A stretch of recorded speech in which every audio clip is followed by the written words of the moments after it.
Zelensky says Ukraine has retaken more than 1,000 settlements from Russian forces. Ukrainian President Volodymyr Zelensky say Ukraine has retaken 6 settlements from Russian forces on Friday, and 1,015 overall since the start of the conflict in February. We continue to restore the occupied territories of Ukraine. As of today, 1,015 settlements have been deoccupied, which is +6 in the past 24 hours, he said in his nightly address. It is unclear exactly how much territory those settlements constitute. Zelensky did outline other gains by Ukraine's military in those areas. We return electricity, water supply, communications, transport, social services there, he said. He also stated that the gradual liberation of Kharkiv region proves that Ukraine will not leave anyone to the enemy. Ukrainian lawmaker says situation on battlefield is far worse than it was at the start of war. A Ukrainian lawmaker called on the United States to provide air defense systems and fighter jets to Ukraine, saying that the situation on the battlefield is far worse than it was at the beginning of the war. It is hell on the front lines right now, Alexandria Ustinova told reporters at a German Marshall Fund roundtable in Washington Friday. We keep losing many more men now than it was at the beginning of the war. Daria Kaleniuk, a leading Ukrainian civil society activist, explained we can't win this war with Soviet equipment because a. Russia has much more Soviet equipment, b. we don't have anywhere to get ammunition for this, and c.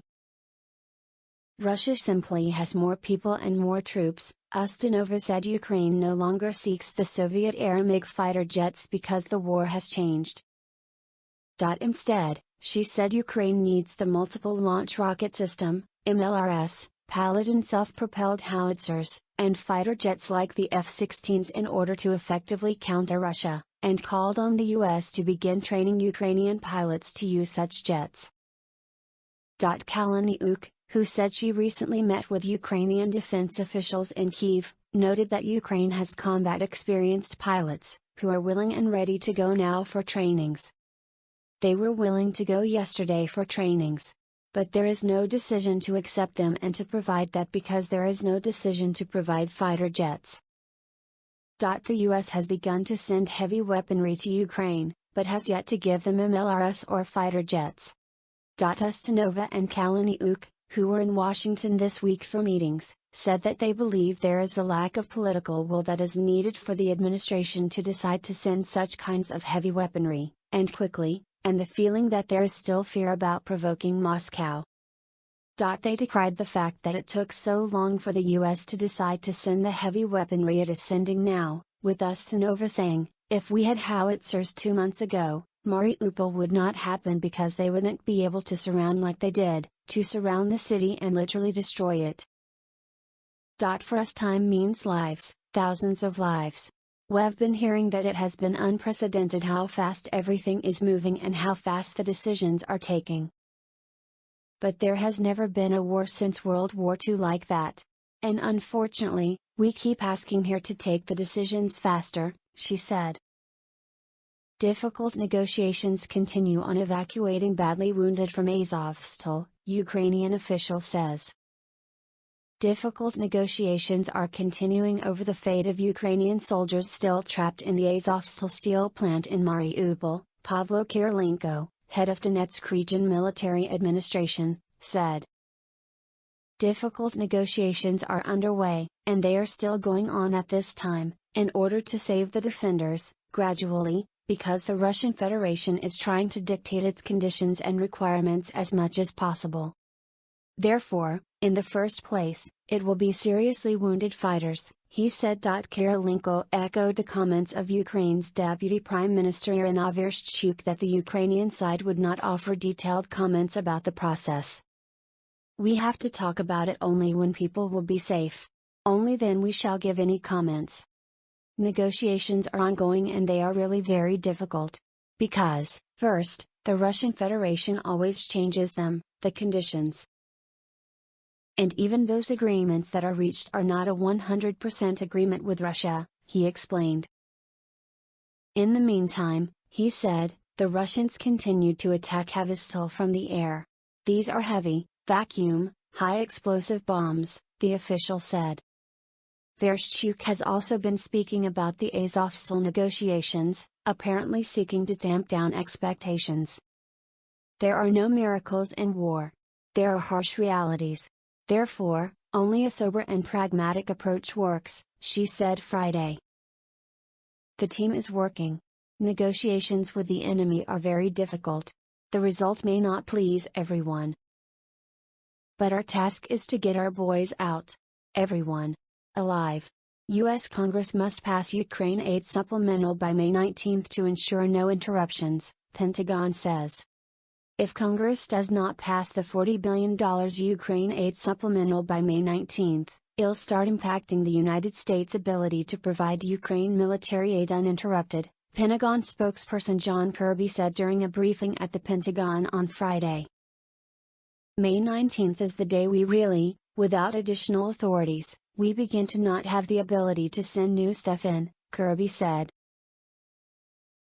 By the 19th of May, it'll start impacting our ability to provide aid uninterrupted.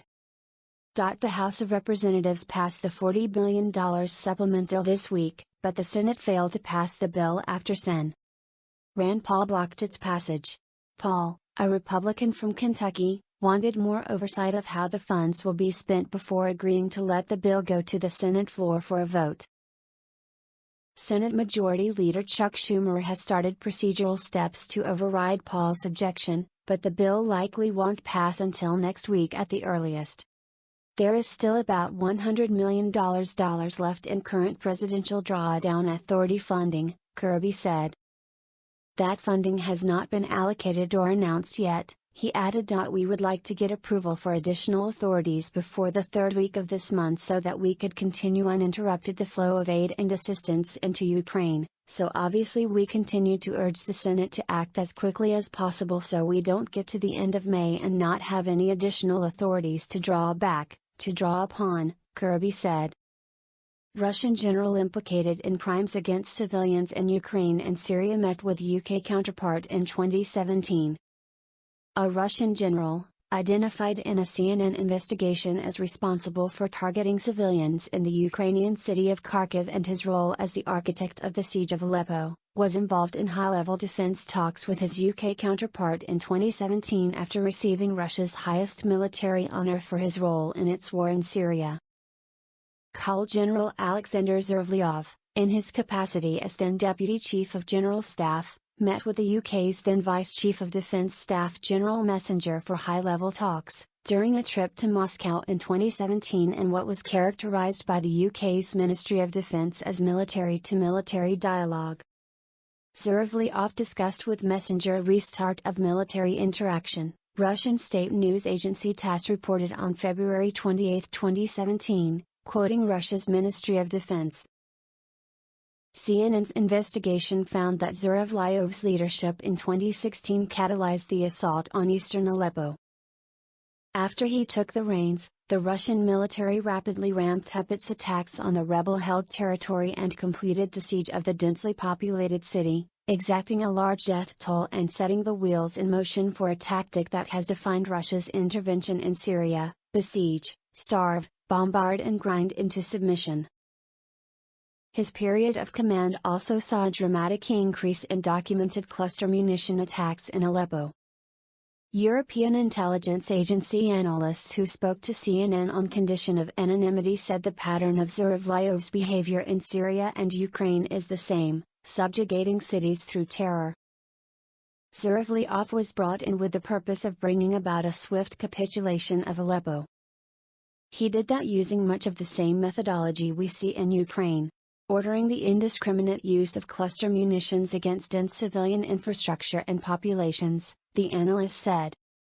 Syrian human rights activists have long called for Russia's general to be held accountable, and a leading UFK human rights lawyer at the law firm Payne Hicks Beach, Matthew Ingham, told CNN, Colonel General Alexander Zurevlyov should have been sanctioned for his actions in Syria, adding, "It is a shame that there was not a stronger response to alleged war crimes at that stage, because that may have affected Putin's Ukrainian strategic calculations from the outset."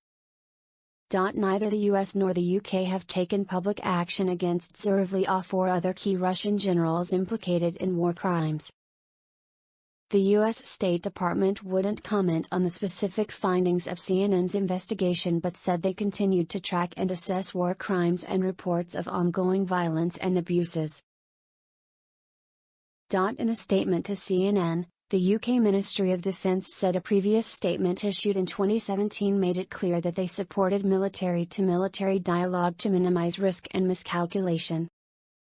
"We stand by that principle, which is why we gave Russia every opportunity to engage in dialogue this year over Ukraine before they launched their reprehensible and unprovoked invasion," an MOD spokesperson said. What Russian troops left behind on the outskirts of Kharkiv show brutality of war. Two convoys of civilian cars in one northeastern Ukrainian village speak of Russia's retreat from the area and the brutality it left behind. The first, 3 cars, laden with a priest, dogs and troubled frowns, is headed hurriedly through the village of Staroye Saltiv from the north, fleeing the violence as Ukraine pushes Russian forces out of Rubizhne. "We don't even know what's happening," one driver said. "We didn't stick around to find out." Ukrainian officials said this week that they continued to push toward the Russian border, liberating tiny villages on the outskirts of Kharkiv, the country's second-largest city before the invasion began. The Ukrainian advances threaten the symbolic embarrassment of expelling the Kremlin's forces back to their own border while posing the strategic threat of cutting Russia's supply lines into Ukraine and its forces further south in the Donbas region. The advances have been swift over the past weeks. The second convoy speaks of what Ukraine has found in Russia's wake: 5 vehicles riddled with bullets, 2 torched to cinders.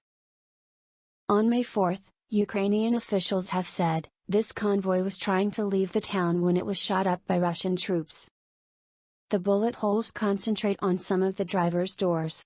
Children's clothes and toys litter the area around the vehicles. Ukrainian officials said that 4 civilians, including a 13-year-old girl, were killed when Russian troops opened fire on this convoy. CNN's escorts from the Kharkiv City Territorial Defense Force say a tank shell hit one of the cars, explaining how its front section is twisted beyond recognition. Moscow says its forces don't target civilians, a claim contradicted by evidence of apparent atrocities witnessed by CNN here and elsewhere in Ukraine. Magnets, T-shirts and chocolate show off Ukrainian pride and defiance in Lviv tourist shops. Signs of Ukrainian pride are on display all over downtown Lviv, in everything from the blue and yellow flags hanging on walls to billboards condemning the Russian invasion and celebrating Ukrainian soldiers.